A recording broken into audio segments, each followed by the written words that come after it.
स्वागत आहे मित्रांनो तुमचं स्टडी कल्चर या यूट्यूब चॅनलवर. तर आज आपण बघणार आहोत MS सेट 2025साठी युनिट 2 संशोधन अभियोग्यतामधले MCQ असे क्वेश्चन आन्सर आपण आज घेणार आहोत, त्याचे एक्सप्लेनेशन सहित. तर तुम्ही पूर्ण व्हिडिओ बघायचा आहे. तुम्हाला जे काही क्युरीज असतील ते तुम्ही कमेंट्समध्ये नंतर सांगू शकता. पूर्ण व्हिडिओ बघा. चला तर आपण आपल्या व्हिडिओला सुरुवात करूया. तर बघा, फर्स्ट काय आहे, कोणत्याही शाखेतील नवीन तत्त्वे अथवा तथ्ये शोधण्यासाठी जुनी तथ्ये व तत्त्वे परीक्षणासाठी तयार केलेला चिकित्सक व पद्धतशीर अभ्यास म्हणजेच डॅश डॅश होय. आता ऑप्शन दिले आहेत. ऑप्शन ए आहे शास्त्र, ऑप्शन बी आहे संशोधन, ऑप्शन सी आहे शोधन, ऑप्शन डी आहे दृष्टिकोन. तर ह्याच्यामध्ये आपलं आन्सर आहे ऑप्शन बी संशोधन.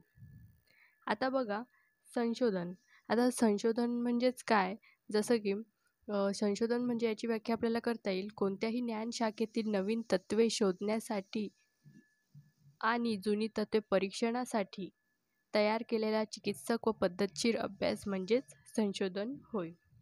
तर ह्याच्यामध्ये बघा, ही डेफिनेशन पूर्ण तुम्ही संशोधनची माहीत असेल तर तुम्हाला हे ऑप्शनमधले आन्सर सहज टॅटल करता येतील. तर तुम्ही त्याप्रमाणे नीट स्टडी करायचा आहे. चला नेक्स्ट बघूया. खालीलपैकी कुठला माहितीचा स्रोत आहे? हा 2016 मेमध्ये जी सेट एक्झाम झाली होती त्याचा क्वेश्चन आहे. तर बघा, ह्याच्यामध्ये आपल्याला ऑप्शन दिलेले आहेत. ऑप्शन ए आहे संशोधन समालोचक अहवाल, ऑप्शन बी आहे नुकतेच लिहिलेले पाठ्यपुस्तक, ऑप्शन सी आहे प्रमाणभूत नियतकालिकेत प्रसिद्ध झालेला संशोधन लेख, ऑप्शन डी आहे अनेक लेखकांनी लिहिलेला व 2015 साली प्रसिद्ध झालेला ग्रंथ. तर ह्याच्यामध्ये बघा, आपलं आन्सर आहे ऑप्शन ए संशोधन समालोचक अहवाल. चला नेक्स्ट बघूया. नैसर्गिक अवस्थेत लोक कशा प्रकारे करतात हे मॅक्स वेबर यांच्या संशोधन दृष्टिकोनातून म्हणून डॅश डॅश म्हणून ओळखले गेले आहे.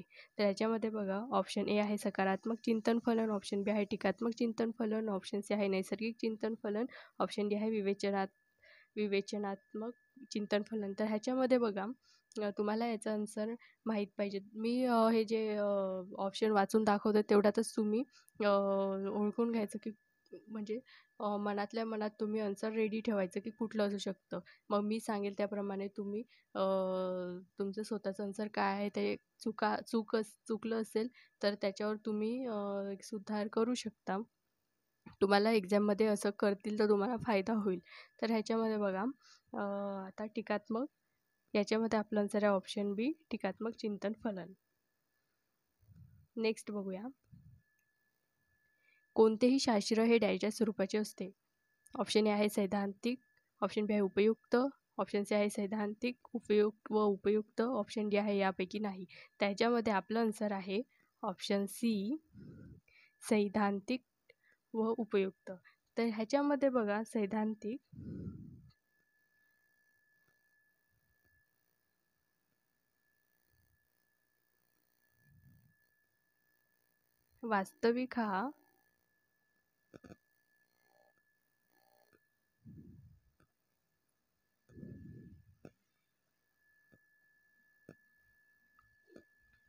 वास्तविक हा असा शब्द आहे.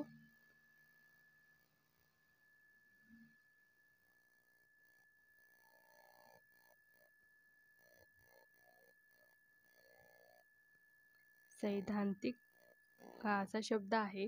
तर ह्याच्यामध्ये बघा, आता सैद्धांतिक म्हणजेच काय आहे, तर प्रत्यक्ष तत्वावर आधारलेला सैद्धांतिक ज्या गोष्टी सिद्धांत आणि कल्पनावर आधारित असतात, तर व्यावहारिक गोष्टी सरावावर आधारित असतात, त्यालाच आपण सैद्धांतिक असे म्हणतो. तर याचा अर्थ तो आहे.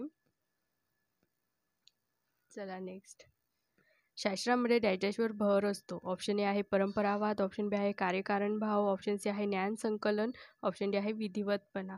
तर ह्याच्यामध्ये बघा, आपलं आन्सर आहे ऑप्शन बी कार्यकारण भाव. आता कार्यकारण भाव म्हणजेच काय? कार्यकारण भाव हा एक अमूर्तता आहे जो जगाची प्रगती कशी करतो हे दर्शवतो. ही एक मूलभूत संकल्पना आहे. चला नेक्स्ट बघूया. सामान्य विधानातून त्यात समाविष्ट असलेले विशिष्ट विधान शोधून काढणे म्हणजेच डॅश डॅश. ऑप्शन ए आहे आगमन पद्धत, ऑप्शन बी आहे निगमन पद्धती, ऑप्शन सी आहे सापेक्ष पद्धती, ऑप्शन डी आहे निरपेक्ष पद्धती. तर ह्याच्यामध्ये आपलं आन्सर आहे निगमन पद्धती. आता ह्याच्यामध्ये आपलं आन्सर आहे बघा ऑप्शन बी निगमन पद्धती. आता निगमन पद्धती म्हणजेच काय, तर सामान्य विधानांमधून त्यात समाविष्ट असलेले विशिष्ट विधान शोधून काढणे म्हणजेच निगमन पद्धती होय. म्हणजेच जे सामान्य विधान असतं ना, सामान्य विधानांमधून त्यात समाविष्ट असलेले विशिष्ट विधान, एवढं लक्षात ठेवा. तुम्ही शॉर्ट नोट्स म्हणून लिहत चला. जे विशिष्ट विधान शोधून काढणे ह्यालाच काय म्हणतात, निगमन पद्धती असे म्हणतात. चला नेक्स्ट बघूया.